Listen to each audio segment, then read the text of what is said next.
Ninjago is the proud owner of a lot of very unique and very iconic side characters, and honestly, a lot of them are probably my favourite for a bunch of different reasons. But that of course doesn't take away from the fact that a lot of these side characters have become better over the years, and some of them have simply become worse. And honestly, in my opinion, Ronin himself is a character that has very much fallen off.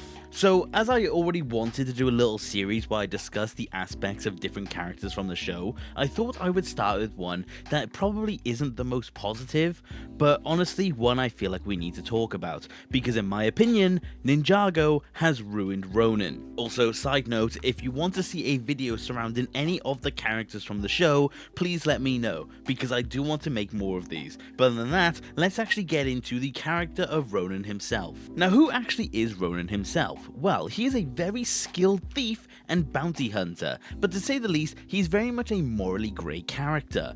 But the thing is that even though he had a lot of interesting actions in the past, such as selling Zane to Chen and even having deals with the Soul Archer, he has always seemed like someone who wanted to have a bit more of a better path in life. And honestly, that was great, because season 5, where he was introduced, very much reflected that path, because towards the start of the season, he's a bit more ambiguous, he's a bit more cunning. For example, he even attempted to capture the ninja, but as the season progressed, he became much more good, until he felt like he had no other choice but to portray the ninja. But ultimately, in the end with that season, he ultimately did his best to do good, and he even helped Nia become the water ninja herself. So honestly, season 5 was a very good time when it came to Ronin, but unfortunately, we immediately started to see the downfall. Because even though Ronin was on this quest to become a better person in life, he, as soon as season 6 began, betrayed the ninja basically for the money because he was tasked to hunt them down,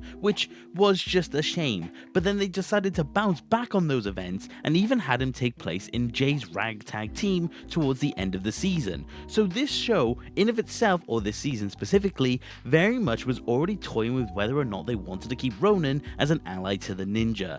But unfortunately, it does just get worse from here, because this does officially begin the segment of the show where Ronin literally goes from every appearance deciding whether or not he actually likes the ninja or not. Because in season 9, we see him with the Resistance and he seems to be on good terms with them, but then after that, the next time we see him is the island, where he doesn't like the ninja.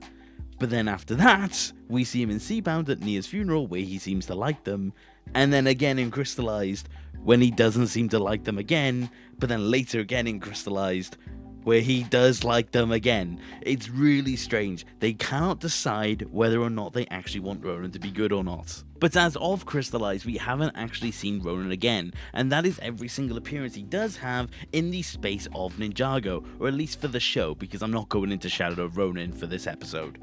But the thing is, where does Ronin's loyalties lie? Because honestly, his season 5 arc was fantastic, and then every other season after that seems to really not know what they actually want to do with him. But that, in my opinion, is where they ruined the character of Ronin, because when Ronin was actually being good with the ninja, especially that season 5 arc, we could really see that Ronin was someone who was doing bad things, but ultimately wanted to be a good person, and that kind of imbalance in him really did drive his motions in that season. Like I said, going from betraying the ninja for the Sword of Sanctuary for his soul, to then fighting against the Preeminent not even an episode later.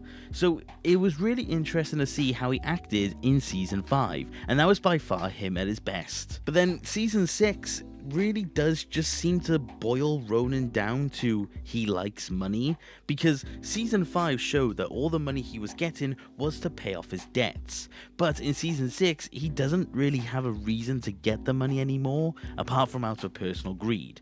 So it's a bit of a shame to see Ronin immediately betray the ninja just for a bag of money, but then like I said, later in the season he just decides to help them again. So they really do seem to be boiling down Ronin to the two aspects of him, which is he likes money and he's a bad guy, but also he did help the ninja once, so clearly he's an ally to them as well. And like I said, it's just strange, because then season 7 through to season 9, he is again good with the ninja. Like I said, he doesn't really display any of the bad sides to him in those seasons, so they just completely drop the I like money aspect of him for that time.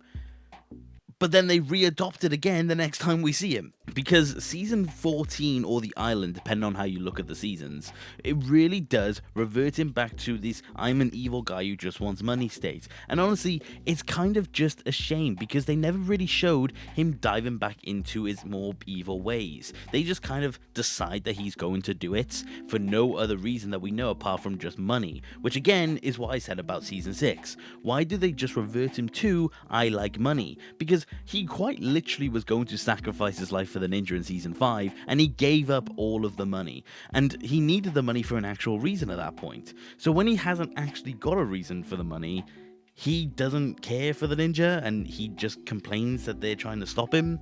It's just strange, it really is, because they brought him back to his evil ways, and fair enough, that's all well and good. Next season, he's at Nia's funeral. Like, I really do not know what they were doing at this point. I really don't. I understand they just wanted everyone to be there, and they wanted to show all the people coming together for Nia, but why is Ronin at the funeral if he was just evil a season prior, and he showed no interest in being good with them at that point in time? And then, like I said, just to make it worse, they show him in crystallized in Cryptarium prison, where he's now just behind bars again, may I add.